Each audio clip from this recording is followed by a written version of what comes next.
What's up, boys? Welcome back to another video. So if you guys haven't noticed, the quality is probably a little bit off just because I'm using my iPhone right now. Axel is kind of being impatient. I just picked up this GTS. It's a GTS, right?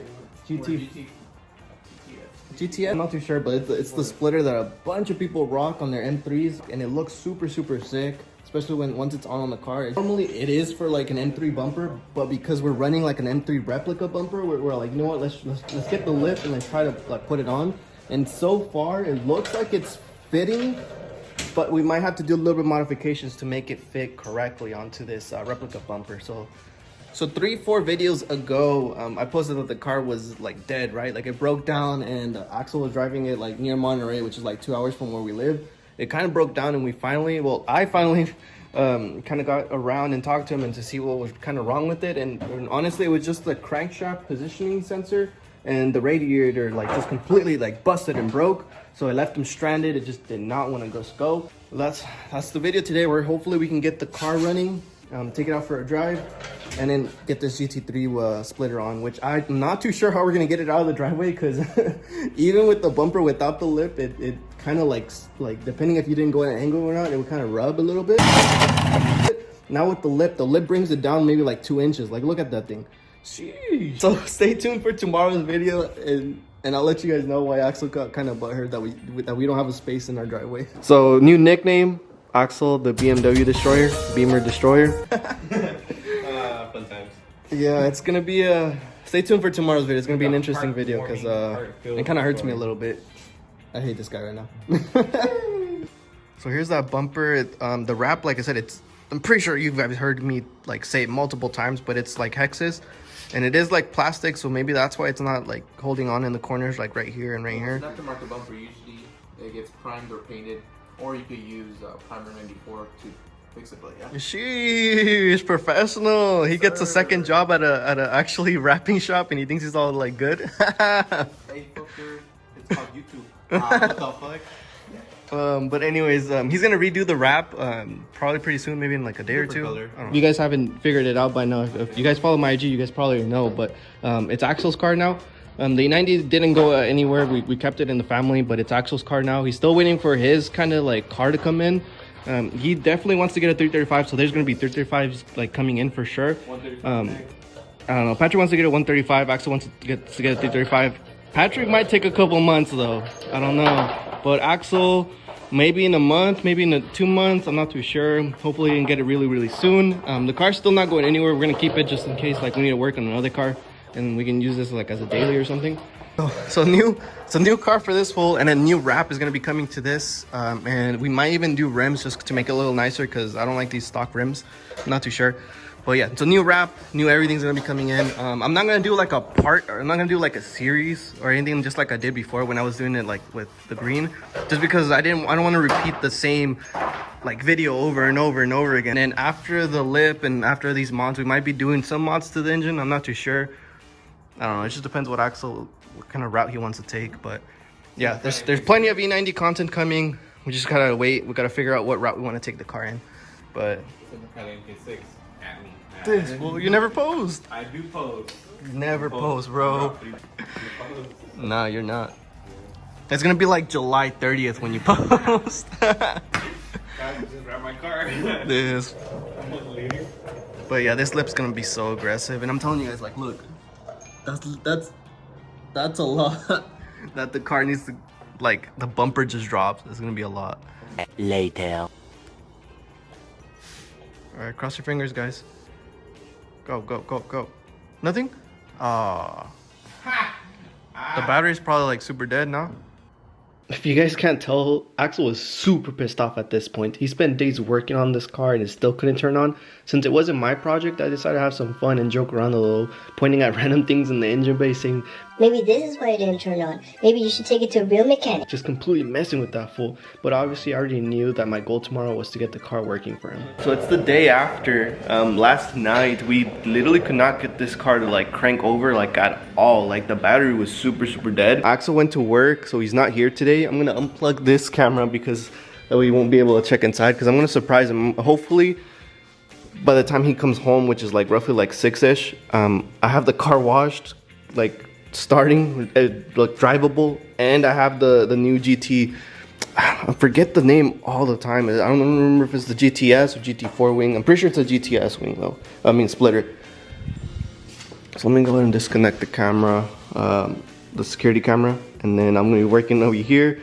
And hopefully I can get the car running for him. I feel like I made it worse just to make fun of him because he spent like a cool ass like every day like after work he would come in, and then on his days off he would be working on the car again, trying to get like everything to work properly. And then the day he's all like, he was like super excited. He's like, yes, I'm gonna get the car back. I'm gonna be able to start it. Like tomorrow I should be able to take it to work, blah, blah, blah. Like he was super excited, right? And then it didn't crank over like at all. Yeah, so hopefully it's not like a battery issue, because if it is a battery issue, we're just gonna have to replace the battery. So I started off with testing the battery. Normal batteries, when they are resting, they start around 12 volts. So I checked this one, it was only at 3 volts. And even after 30 minutes of charging, the battery only moved up to 4 volts. Then luckily Patrick passed by. I explained to him what was going on and he offered to help me out. So we plugged in his car over to my battery. But long story short, after 30 minutes of like charging, it was still at 4 volts. So it was clearly the battery at this point. So unfortunately I had to tell Axel what was going on. So surprise ruined. I felt horrible. I really wanted to have the car working for him, but that didn't work out. So Axel got home that night, we talked about it, and then in the morning we ended up just getting a battery replacement for the car. But then we noticed the steering wheel lock icon showed up. So hopefully this icon that you guys are seeing on screen does not show up to you guys, but from what I was reading on the forums, there's really only 2 options to kind of remove it. One was take it to BMW, coat it out, which could be like pretty expensive from what I was hearing, or spend another day or two trying to take off the lock itself from the steering column. But then I remembered I had the ISTA software, which would allow us to remove the steering wheel lock. So before I did any of the other 2 options, I brought out the computer to try to remove the lock.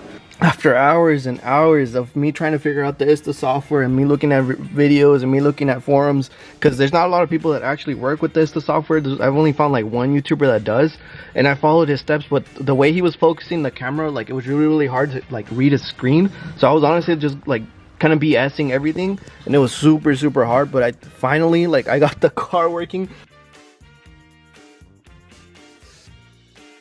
Welcome back, guys. So it's day 3 on working on this car, trying to get it up and running. I went to literally AutoZone like a minute ago to pick up the oil we're going to be using, the 55W30 full synthetic. I picked up an air filter because I thought we haven't replaced it in a while, but this one doesn't look that bad. It doesn't look like it's the OEM one. So I feel like last time he did an oil change, he probably replaced it, but I was like, might as well just get it. So this is the brand new one. Difference is still, you know, this one's a lot cleaner than that one, so we're still gonna replace it.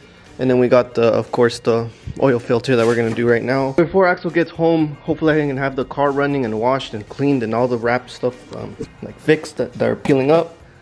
So I'm gonna do the oil change really quick. I'm gonna switch out this that I'm pretty much almost done. Just have to pop it in, put everything back together. And then I put some coolant that we had. Sorry, not coolant. The power steering fluid.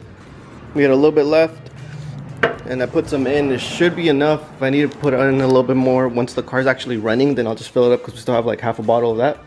But we're making progress. Hopefully, like I said, today we can actually get the car running. Alright guys, cross your fingers. Hopefully this works. So I finished the oil change. I filled up the reservoir a little bit more. I put this guy on. Of course, I put the new filter. Alright, let's see if it works. Hopefully. When I was checking, let me double check real quick. But when I checked, nothing was leaking from what I can see. So hopefully Axel was able to put all the hoses and everything back on correctly. Alright.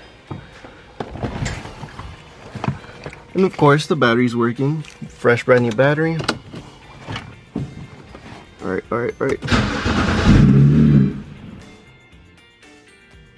Oh, you know what? I forgot one thing. Well, I don't know if that's causing it fully, but I for sure did not plug in this guy.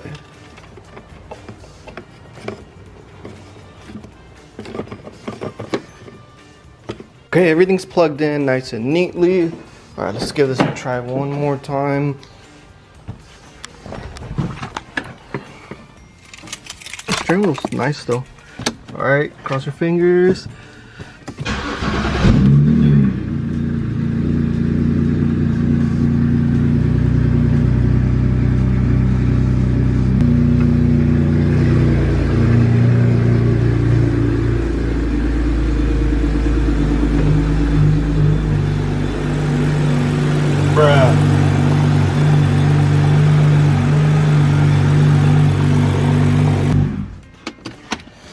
So obviously, as you guys can tell, it's smoking up.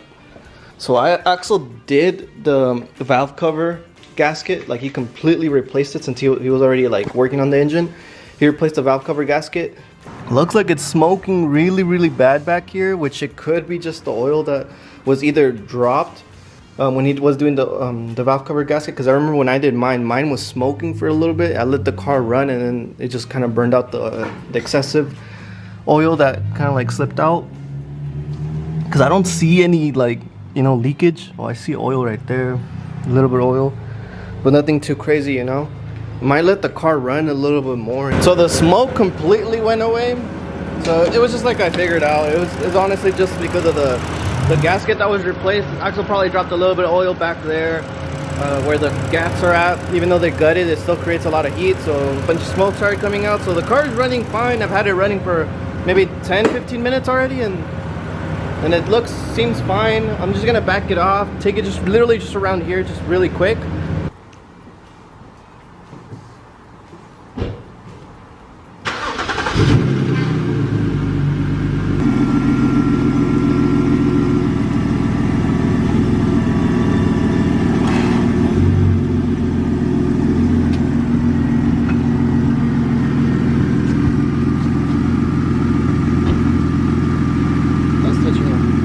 That's scraping. And that's not even on. Yeah, I don't think it's gonna make it in. If he makes it in, that's just gonna snap. Cause he's coming in at an angle, no? If he comes in at an angle, that thing's just gonna snap.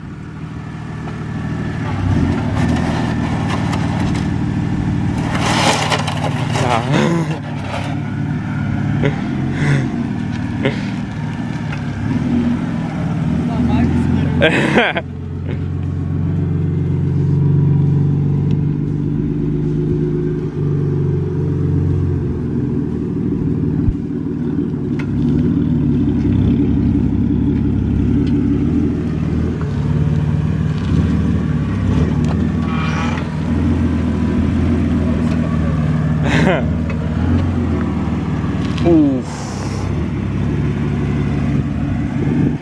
I'm gonna let him put the bumper on because I'm not too sure what he wants to do. But yeah, that's really low. Bro, imagine when he's driving this. Like look at this, how low it is. I don't know. I mean, it looks sick, but that's really low. And find out for tomorrow's video what happened to my F32, but let's say it's kind of dead at the moment.